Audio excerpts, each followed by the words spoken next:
Hello everybody, John Fulford here. Hope you're doing well. Hope you're enjoying these podcasts I've been posting. I want to talk about how you could make $100,000 a year in sync licenses. That's upfront fees. Now, it's not easy, it's nowhere close to easy, but it is doable. And here is a little guide on how to do it. I know there's been, people have been emailing me, links to different master classes and courses on how to make $100,000 a year doing syncs. Consider this my master course on how to do it for free for you. It's not easy, but it's doable, and I'm going to give you some tips on how to build a foundation to start working up to $100,000 a year in syncs. So the first thing you want to think of, and these like you say you think of something, it could morph and change over the years or over the months. So just because you're looking down one lane, that doesn't mean you can't switch lanes. Okay, so it's just good to get a general idea of what you want to do before you start doing it. Okay, so the first thing you want to do is you got to think: are you going to go after one placement that earns you $100,000? Are you going to go after 5 placements that earn you $20,000? Are you going to go after 100 placements that earn you $1,000? Or 1,000 placements that earn you $100 a piece? Because each thing I mentioned is gonna shoot you off into a different lane. Okay, so after you do that, you got to think of the type of music that you could do best and how that gels with the types of placements that earn the big numbers and the middle numbers and the small numbers. Because lots of small numbers could add up to big numbers. Okay, for instance, if you're really great at sound design and trailer cues, it probably wouldn't be smart to try to get $100,000 placements. It would be smarter to go after $10,000 placements. On the corollary, if you're really good at making pop songs, it might not be smart to go after one $100,000 placement unless you like co-write a song with Lady Gaga or Katy Perry or something. But for this video, we're going to concentrate on syncs, like writing with your friends for syncs. Okay, so if you write pop songs, it might be wiser to try to get $25,000 placements to equal 100,000. So you kind of have to just think of a general foundation of where you're going. Then after that, you need to think, what are you best at? Okay? Do the things that you're best at and bring in co-writers or pay people to fill in the gaps where you're not as good at. I am not a fan of sitting around for hours and hours trying to go from not good to mediocre at something when you might be excellent at another thing. Okay? You leverage your talents. Bring in other people whose talents are your deficits, and your talents are their deficits. Does that make sense? I hope that makes sense. It should make sense. So, for example, if you're a great producer, like you could take a track from the beginning to the end yourself, but you can't sing. Okay? So instead of trying to sing and auto-tune yourself and make it mediocre, spend all these hours, find a singer who could come in and sing for you, whether you give them a piece of the song, whether you pay them up front, whether it's a little of both. That's for you to decide and how that fits your goals. Okay? If you're a great salesperson and you can make good lyrics and top line and stuff like that, but you can't produce the track, then find someone who could produce a track really well but doesn't want to do sales or doesn't have access to the licensees. Those are the music supervisors, film directors, ad executives, trailer executives, etc. that have budgets, the buyers. Okay, so with those two things, you kind of have to just sit and be honest with yourself and think about what you're best at and what you're worst at, and bring people in to fill those gaps. Okay, and a lot of times, the person that's great at something will be bad at something else, and that's something else you'll be good at. Okay, so it fits together like a puzzle. Alright? The worst thing you could do is if you have 2 great music producers, neither of whom could sell, neither of whom could sing, and they're kind of going around in circles. That's how you get people with 100 finished songs and they don't have any syncs, they don't have any action.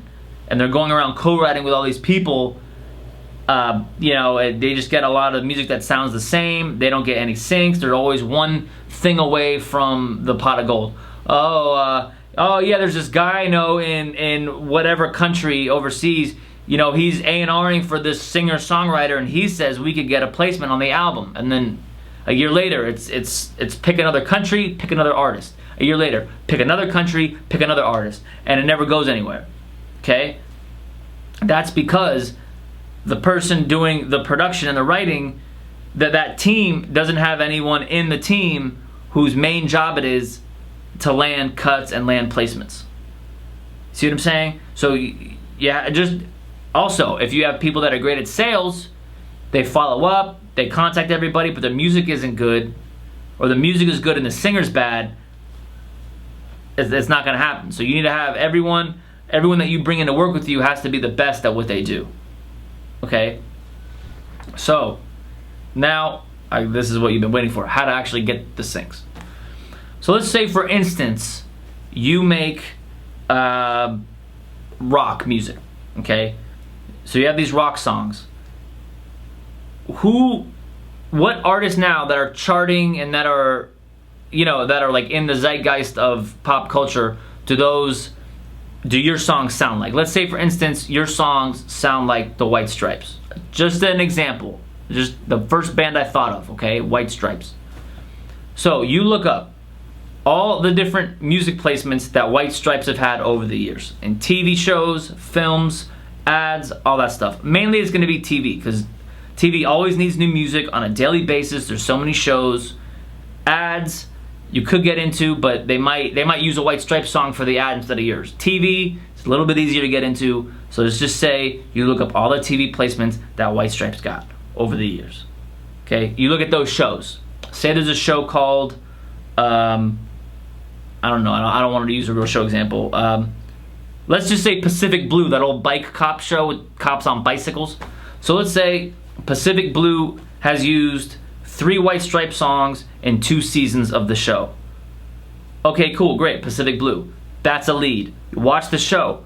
Are those White Stripes placements anomalies, or do all of the songs sound somewhat similar to White Stripes?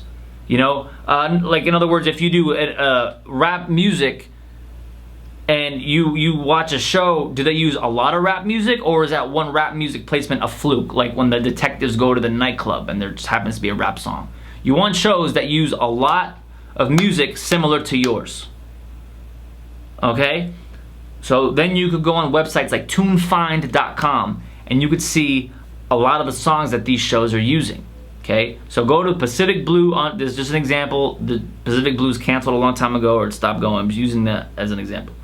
You look up Pacific Blue and you find all the shows, or all the songs that Pacific Blue used. You look up those artists. How do they sound? Are they similar to White Stripes? Are they different?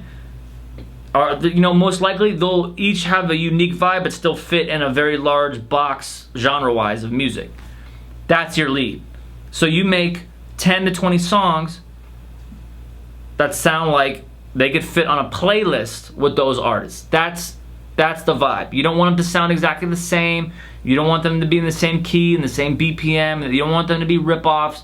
It needs to fit on a playlist with those other artists. So it's not like a rap song or a polka track. It sounds in line with what would be on like a Spotify playlist of those artists. Then you take the artists that you find on TuneFind of the show, and you click on their band name and you see what other shows are using those artists. So there might be 3, 4, 5, 6, 7 shows that are using these different artists that your music sounds similar to. That's your lead sheet. Okay, you write those shows down. That's the list that you need to go off of. And say there's 4 or 5 shows. Those would be your strongest leads. Okay, now you got to think. Are you going to go to a licensing company to pitch your tracks? How much percent do they take? If they take 50% of the fee, you need to make $200,000 in revenue before you and your team will even see $100,000. Did I say 2,000? You need to see $200,000 in revenue. Sorry, I'm not editing this. I don't want to chop it up and giving you the real info, okay? You need to see 200,000 in revenue, and then the licensing company takes their half, which is 100,000, and then you and your team get 100,000. Okay? So you need to take all these numbers into account when you're doing this. So are you going to get a licensing company to handle this? Are you going to call the TV shows? Is a co-writer going to call the TV shows? You have to figure that out up front. Okay? So you have your lead sheet of projects. There might be shows on Netflix, Hulu, Amazon, YouTube. Now, I've been getting syncs from YouTube channels. Like professionally run, for-profit, big money YouTube channels pay me for syncs to put music on their channels, and it's not like a vlog. It's like real shot, scripted and unscripted, like high-level reality show type competition content. Okay, so you need to figure out your leads. You don't want to be calling. You know, if you're doing heavy metal music, you probably don't want to call like Shots Fired on Fox. You want to call sports-based shows, okay? Or like, you know, Gotham or something, like dark drama shows will probably have more of a need for heavy metal music than an urban-based show like Rosewood or something like that, you know? So get your lead sheet. Who's going to call the licensees? That's what you call them, licensees, the people that pay you for licenses. Who's going to call them? Are you going to do it? Are you going to have a licensing company do it? If you do it, you call them up and you say, hi, hello, you know, I noticed you work on this show, Pacific Blue. I have a lot of songs that fit the general aesthetic of the show. They're all one stop. See, for these, you don't want to write with people on Warner Chappell and Sony ATV and Universal and BMG. Sure as shit not BMG. You're not going to get anywhere. You have to write with people without pub deals. Okay? So you could legally sign off on the entire license. You know what I'm saying? So you call the supervisor or the licensee. It could be an executive at the network. Some of these shows don't even have a traditional supervisor. They have someone at the network who handles clearance, and you know, maybe the director and the producer handle creative. You know, it's written into the script. So you call them, you say, I have a lot of songs that fit the general tone and aesthetic of the show that you're working on, you know, Pacific Blue. Can I send you a link? It's all one stop. I can sign off on it. And you call those shows, and maybe, you know, a couple of them give you an email, and you email them music. Okay? You have to be making new music on an ongoing basis. The worst thing you could do is call a licensee and to check in. I'm just checking in. But if you call them and say, hey, I got 10 new songs. I got 5 new songs. I got some great new songs. That's a lot more welcomed than calling to check in on the songs you sent them a month ago. Okay? If they were going to use the songs, no one has ever said, oh, thanks for checking in. I actually used it, but I forgot to tell you. Here's the paperwork. They don't do that. You know what I mean?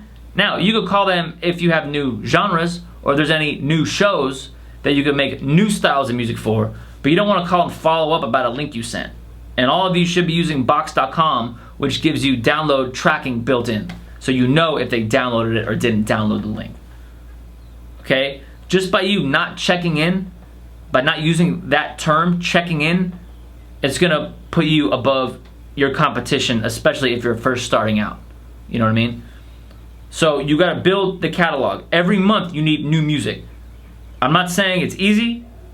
You're going to have to either spend money or a lot of time or give away a lot of pieces of the song to people here and there, stuff like that. But you have to build a catalog. That's what that if you're doing trailer music, then you don't have to do as much because it's very, like, the license fees are very high for trailer music. But the amount of people that could do it really good are really small. A lot of people say they could do trailer music and you listen to it and it's not trailer music. It's not 6-dimensional. It's not automated. You know what I mean? Like, trailer music is very hard to do. Okay, I'm gearing this video more towards TV, stuff like that. Or films, like indie films with step deals where, you know, they pay you a little bit upfront for festival rights and they pay you more if the film goes to Netflix or a distributor like Hulu or in the theaters or whatever. So there's lots of different ways. And you could mix and match. You know, you might want to do custom music for ads. That's a whole other lane. And they pay, you know, between $5,000 to $30,000 for a custom piece. You know what I'm saying? So that's your lane. That's a whole other hustle. The easiest, quote unquote easiest, is TV, because they always need new music. You have Netflix, Hulu, Amazon, Crackle, all these different, they have Go 90 now, Verizon's thing. There's a lot of content coming out in those avenues, and they pay syncs. All right, so that's like the default where you should start. Like if you don't know where to start, that's where you should start, okay? But the thing is, I'm telling all y'all, and most of you won't do it because you might be doing a few songs, you know, here and there. Few songs, like I used to send out a few songs a year and wonder why I didn't get any syncs, like of my stuff that I wrote. I do like literally a few joints a year and complain to myself why I wasn't getting syncs. As soon as I started doing like 10 to 15 songs a month, every month, oh, geez, I started landing more syncs because I was always sending the licensees new music, new music, new music, and my catalog grew. You don't want to do 10 songs all with a male vocal, all with the same BPM, all with the same feel. You don't want to put all your eggs in one basket. You gotta have male vocals, female vocals, happy songs, sad songs, but still fit in the same general vein. You know what I'm saying? Like you don't want to do like a speed metal song, then an EDM song, and then a rap song, and then like an ethnic song. Stay, like when you're first starting out, stay in a lane. Okay, we do Southern rock. There's happy Southern rock songs. There's outlaw style Southern rock songs. Male vocal, female vocal, ballads, heavier riff based, open chord. Think like that. Okay. Think like that. What's on the radio right now? Let's talk about like rap music for a second.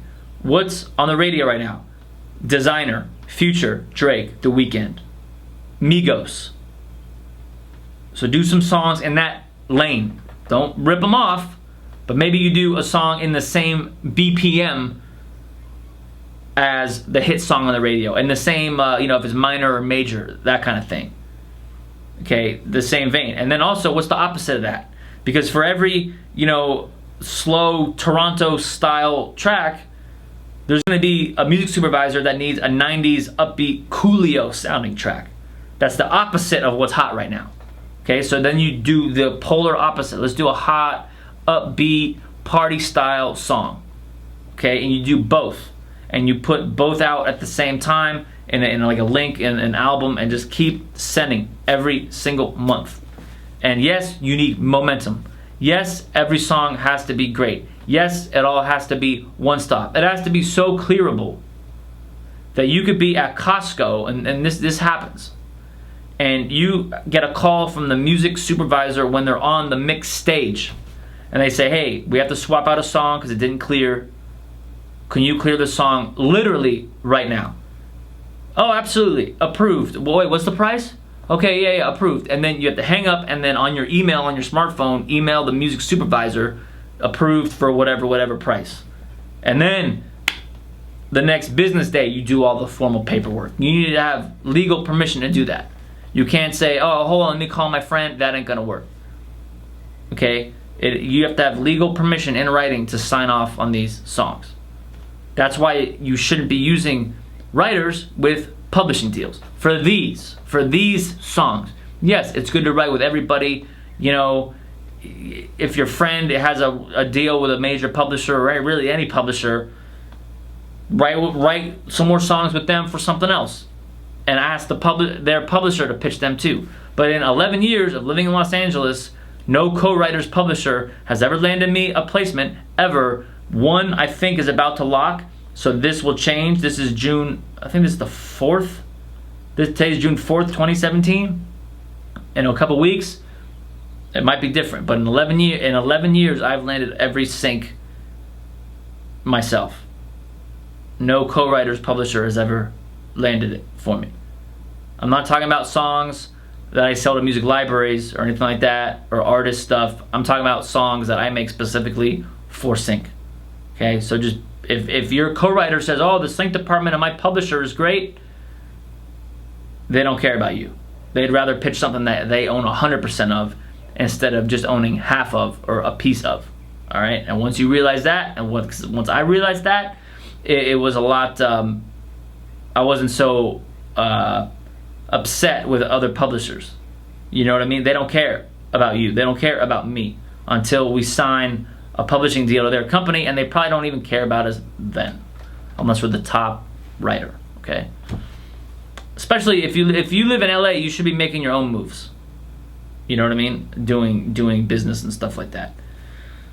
So those are just a few of the rules. You know, I hope that helps. That's the blueprint. That's the blueprint, but you got to do it. You got to spend money or spend time building these songs. Okay? Building these songs and getting them out there. What I told you is the best way to work. Okay? I'll just recap because it's a long video. First, decide what types of placements are you going to get you to your $100,000 a year or your financial goal. If your goal is $20,000 a year or if your goal is $500,000 a year, what types of placements will get you to your goal, cross-reference with what you're best at. If I wanted to get in the trailer music industry, I'd have to shell out a lot of dough.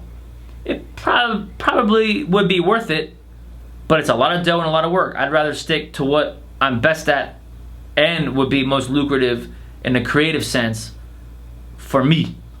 I'm not really that concerned with landing a sound design whoosh on an X-Men trailer. I want to land something on Breaking Bad or some cool show or do a remix for that dope ass film, you know, as opposed to the trailer, you know? That's just me, you know? So you got to figure out how you're going to get to your goal money-wise and figure out how much of the process you're going to do yourself and how much of the process you're going to outsource by way of giving a piece of the song and or paying money. Then you have to figure out who's going to be pitching the music, if it's you or a licensing company. Licensing companies are hard to get into nowadays. They used to take everybody. Now they're hard to get into. Because a lot of these artists, instead of getting a deal with a label or a publisher, they get a deal with a licensing company. They deliver their songs, finished, pristine tracks, and they work with a company to license the music. Alright? And what was the last thing? Did I forget? Okay, you get your licensing company. Then you got to figure out what styles what types of shows fits best with your style of music. And stay in that general broad sense until you're getting enough momentum where you could say, hey, you know, I know you know me for my rock music, but now we're doing pop. It's really good. You know, after you build momentum in one general genre. Doesn't have to be a specific genre. You know, pop music, general. Rock music, general. Rap music, general. Country music, general. Okay? Figure out your lane. And don't say, I could do it all. No, you can't. You can't. You can't do it all. Alright? You can't. There's no way. So pick in your heart of hearts what you're best at.